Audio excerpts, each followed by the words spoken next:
Hello friends, welcome to DVT corner. இவள் உங்களின் தோழி. இன்றைக்கி நம்ம கோவக்காய் வச்சு சூப்பராக ஒரு கோவக்காய் கூட்டு பண்ண போகிறோம். வாங்க எப்படி பண்ணுறதுன்னு பார்க்கலாம்.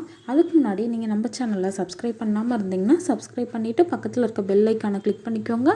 நான் எப்போ வீடியோ போட்டாலும் உங்களுக்கு நோட்டிஃபிகேஷன் வந்துடும். இப்போ நான் கோவக்காய் கூட்டு பண்ணுறதுக்கு 2 ஸ்பூன் பைத்தம்பருப்பை ஒரு 10 நிமிஷம் ஊற வச்சுருக்கேன். இப்போ அதை தான் நான் எடுத்திருக்கேன். அதோடு நம்ம கோவக்காய் ஆட் பண்ணிக்கலாம். இது ரொம்ப ரொம்ப டேஸ்ட்டாக இருக்கும். நீங்கள் ஒரு டைம் இந்த மாதிரி பண்ணி பாருங்கள். அடுத்ததாக கொஞ்சமாக கொண்டக்கடலையை நான் நைட்டே ஊற வச்சுருக்கேன். இப்போ மார்னிங் பண்ணணுன்னா நீங்கள் நைட்டு ஊற வச்சுடுங்க. அந்த தண்ணி தான் இப்போ நான் ஆட் பண்ணுறேன். அதோடு மஞ்சள் தூள் ஆட் பண்ணிக்கோங்க. தேவையான அளவு உப்பு ஆட் பண்ணிவிட்டு இதை நல்லா கலந்துட்டு மூடி வச்சுடுங்க. ஒரு 3 விசில் வரட்டும். அது வரைக்கும் நம்ம குக்கரை மூடி வச்சிடலாம். நீங்கள் கொண்டக்கடலை உங்களுக்கு ஒரு 6 to 7 hours ஊறினா போதும். இப்போ நான் மூடி வச்சுட்டு 3 விசில் வந்த பிறகு நம்ம ஓப்பன் பண்ணி பார்க்கலாம். ப்ரெஷர்லாம் அடங்கின பிறகு நீங்கள் ஓப்பன் பண்ணி பாருங்கள். இப்போ சூப்பராக நமக்கு வந்துடுச்சு பாருங்கள். இந்த பைத்தம்பருப்பு கொண்டக்கடலை எல்லாமே சூப்பராக வெந்திருக்கு காயோட. இந்த கலரே அவ்வளோ சூப்பராக இருக்குது பார்க்குறதுக்கு. இப்போ இது எப்படி நம்ம தாளித்து கூட்டு மாதிரி பண்ணுறதுன்னு பார்க்கலாம். நான் 1 ஸ்பூன் ஆயில் ஆட் பண்ணிவிட்டு அதில் கடுகு ஆட் பண்ணியிருக்கேன். கடுகு பொரிஞ்சதும் சீரகம் ஆட் பண்ணிக்கோங்க. அடுத்ததாக ஒரு வெங்காயம் இந்த மாதிரி பொடியாக நறுக்கிட்டு ஆட் பண்ணிக்கோங்க.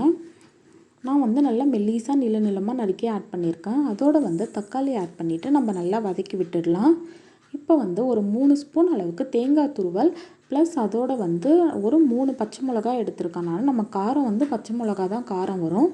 ஒரு 2 பூண்டு, ஒரு சின்ன துண்டு இஞ்சி, இதை நல்லா மிக்சியில் அரைச்சிட்டு நீங்கள் இதை ஆட் பண்ணிக்கோங்க. இது நல்லா இந்த மாதிரி எண்ணெயில் வதங்கும்போது டேஸ்ட் ரொம்ப சூப்பராக இருக்கும்.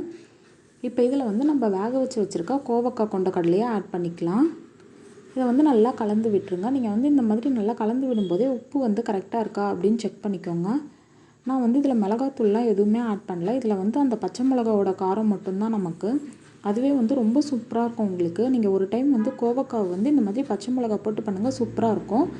ஒரு 5 நிமிஷம் நம்ம மூடி வச்சிடலாம். இப்போ 5 மினிட்ஸ் கழித்து நான் ஓப்பன் பண்ணிவிட்டு கருவேப்பிலை கொத்தமல்லி தூவிட்டிங்கன்னா அவ்வளோதான், நம்மளோட சூப்பரான கொண்டக்கடலை கூட்டு, கோவக்காய் கொண்டக்கடலை கூட்டு ரெடி.